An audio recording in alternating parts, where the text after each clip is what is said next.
Hi friends, welcome back to session 6 of our play Othello. अभी तक हम लोगों ने पढ़ा कि किस तरह से इएगो ओथेलो को कन्विंस करने में कामयाब हो जाता है कि कैजियो और डेस्डेमोना मिलके उस पर चीट कर रहे हैं।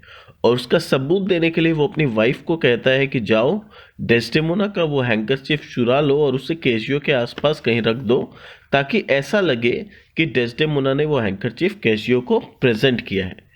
और ये सबूत के तौर पे काम करेगा कि हाँ, they are actually cheating upon Othello.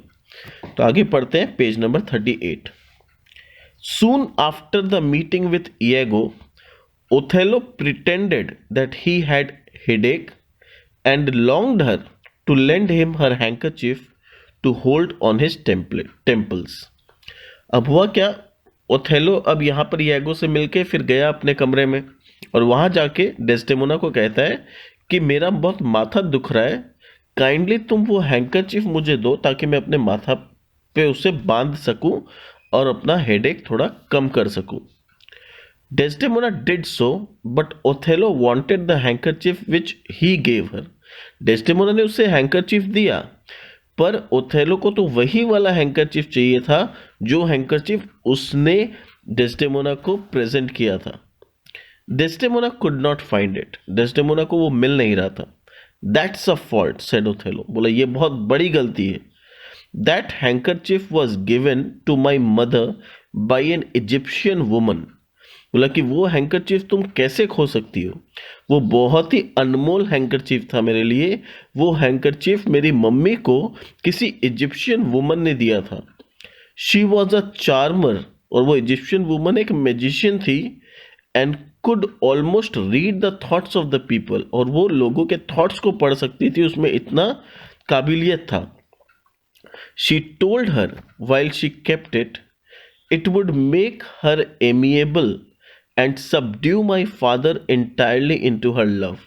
और उस इजिप्शियन वुमन ने जब वो हैंकरचीफ मेरी मम्मी को गिफ्ट किया था तो कहा था कि ये एक मैजिक मैजिक वाला हैंकरचीफ है, इसमें एक पावर है जिसके वजह से क्या होगा, तुम बहुत ही फ्रेंडली बन जाओगी और तुम्हारा हस्बैंड हमेशा तुमसे प्यार करते रहेगा। But if she lost it, पर अगर तुम वो हैंकरचीफ को खो देती हो और made a gift of it, या फिर वो हैंकरचीफ किसी और को गिफ्ट कर देती हो, my fathers I should hold her loathsomely, तो मेरे फादर के नज़र में तुम गिर जाओगी। और यानी वो अपने मम्मी के लिए कह रहा है कि my fathers I should hold her loathsomely, यानी मेरे फादर के नज़र में मेरी मम्मी गिर जाएगी और मेरे फादर मेरी मम्मी से प्यार करना छोड़ देंगे। The lady said, is it possible? Othello replied, it's true. तो ओथेलो की वाइफ यानी डेस्डेमोना ने कहा, क्या सच में ऐसा होता है? ऐसा कोई मैजिक भी होता है? तो ओथेलो ने कहा, हाँ सच में ऐसा मैजिक होता है। It's a magical handkerchief. Desdemona was ready to die with the fear, for she plainly perceived that she had lost it, and with it she feared the love of her husband. और Desdemona एकदम almost, उसको इतना ज़्यादा guilt feeling हो रहा था कि वो मरने तक के लिए तैयार थी कि ओ गॉड, ऐसा कैसे हो गया, मैंने इतना अनमोल हैंकरचीफ कैसे खो दिया, कैसे मिसप्लेस कर दिया। और उसे अब डर था कि कहीं उसका हस्बैंड अब उससे प्यार करना बंद ना कर दे। She tried to divert him from too serious thoughts. वो कोशिश की अपने जान में कि ओथेलो का माइंड को थोड़ा सा डाइवर्ट करे कि वो बहुत ज़्यादा इस बारे में सीरियसली ना सोचे। She cheerfully told him that all his talk about handkerchief was only to put her off from Casio's suit, and went on to praise him until Othello, in perfect distraction, burst out of the room. अब वो बहुत हंसी मजाक करने लगी ताकि Othello का थोड़ा सा माइंड डाइवर्ट हो, थोड़ा सा वो चेयरफुल बने। तो वो चेयरफुली उसको बोलने लगी दैट ये सब कहानी तुम मुझे इसलिए बता रहे हो ना कि तुम मेरे से नाराज़ होने का थोड़ा सा एक्टिंग करोगे कि हैंकरचीफ खो गया, और ऐसा नाराज़ होने की वजह से फिर मैं तुमको कैजियो का जो सूट है, सूट यानी कि जो मैं तुमको बोल रही हूँ कि कैजियो को दोबारा से लेफ्टिनेंट बना दो, ये जो मेरा रिक्वेस्ट है, ये रिक्वेस्ट पे दबाव नहीं पड़ेगा और तुम मेरा रिक्वेस्ट नहीं मानोगे। मुझे समझ में आ रहा है ये सब कहानी तुम क्यों बना रहे हो। वो मजाक में ऐसा उसको बोली, किसको बोली? ओथेलो को बोली कि तुम जानबूझ के ऐसा एक्टिंग कर रहे हो ताकि मैं तुमसे कैसियो के बारे में रिक्वेस्ट ना करूं। अब हुआ क्या कि एक तो वैसे ही उसके मन में शक था कैसियो को लेकर, और यहाँ पर वो आया, उसका माथा दुख रहा है और वो हैंकरचीफ खो गया, उस वजह से वो बहुत डिप्रेस फील कर रहा है, और यहाँ पर दोबारा से ये कैसियो का बात छेड़ दी। तो ओथेलो का दिमाग और भी ज़्यादा गर्म हो गया। वो बोला कि मेरा इतना माथा दुख रहा है और इसको कैसियो का चिंता है, मतलब एकदम बमक गया वो। And went on to praise him until Othello, और वो थोड़ा कैसियो को और तारीफ कर दी, कुछ बोल रही होगी कैसियो के बारे में, थोड़ा सा तारीफ और कर दी वो। तो इतना दिमाग गर्म हो गया ओथेलो का कि वो पूरा डिस्ट्रैक्शन में burst out of the room, गुस्से से एकदम रूम से बाहर चला गया। Then Desdemona began to suspect that her lord was jealous of Cassio, और उस दिन उसको पहली बार एहसास हुआ डेस्डेमोना को कि कहीं ना कहीं ओथेलो के मन में कैसियो को लेके जेलस वाली फीलिंग है, इनसिक्योरिटी वाली फीलिंग है। When Othello and Desdemona met again, he accused her more plainly of being unfaithful and of loving another man. और next time जब थोड़ी देर बाद perhaps ओथेलो और डेस्डेमोना दोबारा मिले, तो इस बार तो ओथेलो इतना गुस्से में था कि उसने प्लेनली एकदम अपनी वाइफ को बोल दिया कि यू आर अनफेथफुल, तुम मुझसे नहीं किसी और इंसान से प्यार करती हो। Othello wept and told her that he could have borne all sorts of evils, poverties, disease, disgrace with fortitude, but her infidelity means her cheating had broken his heart. बोला कि मैं किसी भी तरह का दुख बर्दाश्त करने के लिए तैयार हूं, चाहे मुझे गरीबी में जीना पड़े, चाहे मुझे कोई बीमारी हो जाए, चाहे मुझे डिसरेस्पेक्ट कोई कर दे, मैं सब कुछ सहने के लिए तैयार हूं, पर जिस पत्नी से मैं इतना प्यार करता हूं वो मेरे ऊपर चीट करे, ये मुझे बर्दाश्त नहीं। इस तुमने तो मेरा पूरा दिल तोड़ दिया। डेस्डेमोना को ऐसे कहा, तुम you have broken my heart. He called her a weed that looked so fair and smelled so sweet that the sense ached at it.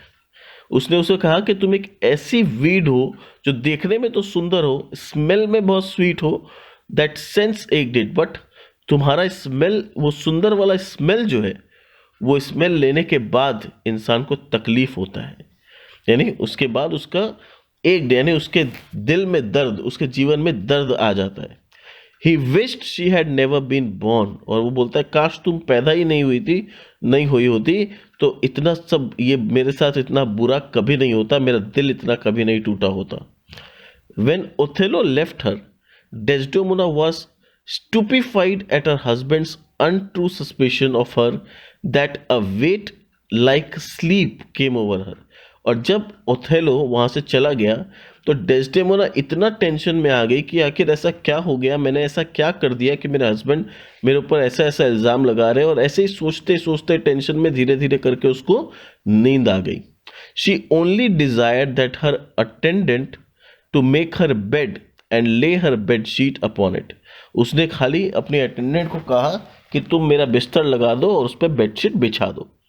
She said that when people teach there babies they do it by gentle means and easy talks, and Othello might have chided her so, for in good faith she was but a child. और वो ऐसा सोचने लगी कि जब कोई इंसान अपने बच्चे से कोई गलती हो जाती है और उसे समझाते हैं तो बड़े प्यार से समझाते हैं और जेंटल वे में समझाते हैं, जेंटल बात करके उसे उसकी गलती का एहसास दिलाते हैं। तो कहीं ना कहीं डेस्डेमोना अपने आप को एक बच्ची समझती थी ओथेलो के सामने, और उसका ऐसा सोचना था कि हो सकता है मुझसे कोई गलती हुई हो, तो ओथेलो को मुझे प्यार से समझाना चाहिए था, ओथेलो को मुझे प्यार से समझाना चाहिए कि देखो तुम्हारा ये चीज़ मुझे अच्छा नहीं लगा, तुमने ये गलती की है, तो शायद मैं उस पर काम करूं और दोबारा से कोई कंप्लेन का मौका ना दूं। डेस्डेमोना यही सब सोचते सोचते अचानक उसे नींद आ गई और वो सो गई। डेस्डेमोना सो ही रही थी कि Othello entered the room full of dark purpose, पर इस बार जब ओथेलो रूम में घुसा तो उसका पर्पस सही नहीं था। वो डेस्डेमोना को मारने के पर्पस से घर में घुसा था, which he had meditated of putting her lady to death. When he saw her asleep, he thought he would not shed her blood. जब वो सो रही थी तो ओथेलो ने डिसाइड किया कि मैं उसका ब्लड शेड तो नहीं करूंगा, यानी ऐसे नहीं मारूंगा कि उसका खून निकले, but he was resolved that should die else she would live to betray more as she has done him. पर उसने रिजॉल्व कर लिया कि मैं इसे छोड़ूंगा तो नहीं, क्योंकि अगर मैं इसे छोड़ दिया जिंदा तो वो और भी आगे मुझे धोखा देगी जैसा उसने अभी दिया है, और मैं जिंदगी भर इसका धोखा बर्दाश्त नहीं कर सकता। Then he kissed her for the last time and wept, but he said they were cruel tears. और उसके बाद उसने उसे हेड पे, फोरहेड पे हल्का सा किस किया और रोने लगा कि मैं जिस पत्नी से इतना प्यार करता हूं मुझे उसकी जान लेनी पड़ रही है, ये उसे भी बर्दाश्त नहीं हो रहा था। पर वो बोला ये क्रूएल टीयर्स है, ये मुझे कमजोर बनाने की कोशिश कर रहे हैं, पर मैं कमजोर बनूंगा नहीं, मैं जिस मकसद से आया हूं वो पूरा करके डेफिनेटली जाऊंगा। Desdemona was awaken by his kisses. Desdemona उठ गई थी जब वो उसे किस कर रहा था। She looked upon Othello and saw him gnaw his lips and roll his eyes. अब जब वो उठ के देखी तो ओथेलो क्या कर रहा था, वो अपने लिप्स को देख रहा था एंड अपने आईज को रोल कर रहा था। She knew he was always fatal when he looked so. और उसे पता था कि जब वो इस तरह से देखता है, इस तरह से गुस्से में देखता है, तो जरूर कुछ तो गड़बड़ है। ही वॉज फेटल, फेटल यानी जानलेवा। He told her to prepare for death and to say her prayers for he would kill her soul. उसने कह दिया डेस्डेमोना को, देखो you be prepared for death, तुम्हें लास्ट प्रेयर जो भी करना है कर लो, क्योंकि मैं तुम्हें मारने जा रहा हूं। Desdemona begged for mercy to know her fault. उसने बार बार उससे मर्सी की कि अरे मुझे माफ कर दो, मैंने क्या किया मुझे बताओ तो सही, मेरी गलती क्या है मुझे बताओ तो सही। Then she named Casio and the handkerchief which he said she had given him. और उसके बाद उसने बताया ओथेलो ने कि तुमने इस तरीका से मेरा दिया हुआ हैंकरचीफ कैजियो को गिफ्ट कर दिया, यानी तुम्हारा और कैजियो का किसी तरह का अफेयर चल रहा है, तुम मेरे ऊपर चीटिंग कर रही हो, ये सारा जो उसके मन में था सब बता दिया उसने। And the guiltless lady was proceeding to clear herself. और इतना सब कुछ इल्जाम लगाने के बाद डेस्डेमोना अपना सफाई में कुछ बोलने जा ही रही थी, उसे यहां तक अपने सफाई में कुछ बोलने भी नहीं दिया, इतना गुस्सा था ओथेलो को। देखिए ये होता है एक शक का बीज। एक शक का बीज जब आपके दिमाग में घर कर जाता है ना, तो आपको उस समय उस शक के शोर के आसपास सामने वाले की कोई बात नहीं सुनाई देती है। इसलिए हमें जब भी सामने वाले की बात सुनना है तो उस कंफ्यूजन को क्लियर करने के लिए सुनना है, ना कि कंफ्यूजन को बढ़ाने के लिए। पर वही गलती ओथेलो से हो गई कि उसने सामने वाले को बोलने तक का मौका नहीं दिया। वो अपने आप अपने थॉट्स में एक पूरा मन घड़ंत कहानी बना लिया जिसे वो सच समझ बैठा, जबकि सच तो कुछ और ही था। ठीक है। The guiltless lady was proceeding to clear herself, but suddenly he would hear no more. पर वो किसी तरह का कोई बात सुनने के मूड में नहीं था। Covering her up in the bed clothes stifled her till death. और उसे वो बेड क्लोथ से पूरी तरह से कवर करके तब तक उसको टाइट से बांध दिया जब तक कि वो मर नहीं जाती, यानी जब तक उसका दम नहीं घुट जाता। अब इतना उसने किया। उसके बाद एट द सेम टाइम कैजियो केम इन। उतने ही दिन में कैजियो अंदर आ गया रूम में, वुंडेड एंड ब्लीडिंग, और वो पूरा वुंडेड कंडीशन में था और ब्लीडिंग कंडीशन में था। Iago had set one of his men to assassinate him, but the fellow was unable to kill Casio. और आके कैजियो बताता है कि इयागो ने अपना एक आदमी भेजा था मुझे मारने के लिए, पर जैसे तैसे मैं लड़ाई करके उस आदमी से बच पाया और उसका आदमी मुझे मार नहीं पाया। He was killed by Iago to prevent discovery। और फिर अपने ही आदमी को इयागो ने मार दिया जान से, ताकि वो ये इयागो का राज नहीं खोल पाए। In his pockets were found certain letters which exposed the guilt of Iago and confirmed the innocence of Casio, who now came to Othello to beg apology and also to ask him the reason why Iago had been employed to murder him. अब उसके बाद क्या हुआ, confusion देखो कितना है। केजियो को ऐसा लग रहा है कि ये जो प्लान है मारने का वो एक्चुअली ओथेलो का है। ओथेलो ने इयागो को अपॉइंट किया है कैजियो को मारने के लिए, और इएगो ने किसी आदमी को भेजा था उसे मारने के लिए, जिससे वो बच गया। और फिर इएगो ने उस आदमी को मार दिया और उस आदमी के पॉकेट से कुछ लेटर्स मिले, जिससे ये साबित हो गया कि इएगो ने ही भेजा था उसे मारने के लिए।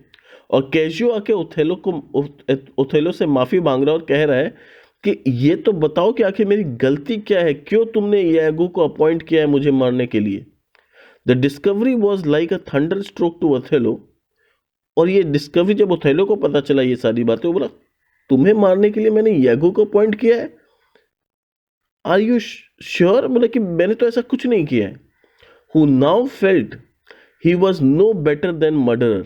और जब ये सारी बातें उसे पता चली कि ये सारा प्लान, ये सारा षड्यंत्र इएगो का था, जो अभी तक ओथेलो के दिमाग से खेल रहा था, तो ओथेलो को समझ में आ गया he was no better than a murderer and that is lady was innocent and faithful. और उसकी जो लेडी डेस्टिमोना थी वो काफी इनोसेंट और फेथफुल थी, जिसे उसने बोलने तक का मौका नहीं दिया। Extreme anguish made his life intolerable and he killed himself and fell upon the lifeless body of his dear wife. और उसके बाद वो इतना उसका दिल टूट गया, उसको एकदम पागल हो गया कि ये मैंने क्या कर दिया, मैंने अपनी वाइफ को जान से मार दिया, और वो भी सिर्फ इएगो के कहने पे। यानी जो कंफ्यूजन उसके दिमाग में था वो जैसे धीरे धीरे हटा, तो उसे अपनी गलती की रियलाइज हुई और वो एकदम से डिप्रेशन में चला गया। वो अपने आप को बर्दाश्त नहीं कर पा रहा था और उसने सुसाइड कर ली और इस तरह से अपने आप को मारा और अपनी वाइफ के बॉडी के ऊपर ही गिर पड़ा। These rash acts raised much horror and passion among the bystanders. Othello had borne a fair reputation, and until he was brought upon by the art of a villain, he was indeed a loving and doting husband. बोला कि ये जो act था, ये सुन के वहाँ के सारे लोगों में एक पैनिक, एक हॉरर सा छा गया कि ओथेलो जैसा इंसान ऐसा कर सकता है। यानी तब तो कोई किसी पे ट्रस्ट कर ही नहीं सकता। और ओथेलो का रेपुटेशन जो था, सबको ऐसा लगता था कि ओथेलो जैसा इंसान ऐसा कैसे कर सकता है, वो किसी के बहकावे में कैसे आ सकता है, वो इतना बड़ा जनरल है, वो किसी के धोखे में कैसे आ सकता है। और वो उसके धोखे में आने से पहले इएगो की काफ़ी लविंग हस्बैंड था, जो अपनी वाइफ से बहुत प्यार करता था। तो सिर्फ एक इएगो के कहने पे उसका सारा प्यार खत्म हो गया, सारा ट्रस्ट खत्म हो गया, ऐसे कैसे हो सकता है। He had loved Desdemona not wisely, but too well. When he was dead, all his former merits and valiant acts were remembered. जब वो मर गया तो उसके सारे मेरिट्स, यानी जितने अच्छे काम उसने किए थे, जितने ब्रेव वाले काम उसने किए थे, सब लोगों को याद आने लगे। Iago was executed with strict tortures. और इएगो को जान से मारा गया, बहुत ही स्ट्रिक्ट टॉर्चर कर करके उसको मारा गया। And the state of Venice lamented for the device of their renowned general Othello. और पूरा स्टेट ऑफ वेनिस को बहुत शोक था, उन्होंने शोक मनाया पूरे अपने जनरल के मृत्यु का, जो उसका नाम ओथेलो था। ठीक है, so this was all about the play Othello. उम्मीद करता हूँ आप सबको अच्छे तरह से समझ में आ गया होगा, और आपसे रिक्वेस्ट करूंगा कि अगर आपको अच्छा लग रहा है, समझ में आ रहा है, तो काइंडली इस ऐप को और भी अपने दोस्तों के साथ शेयर करें, ताकि वो भी घर बैठे इस ऐप का फ़ायदा ले सके, घर बैठे पढ़ाई कर सके। Thank you so much for listening to the audio. मिलते हैं हमारे नए चैप्टर में।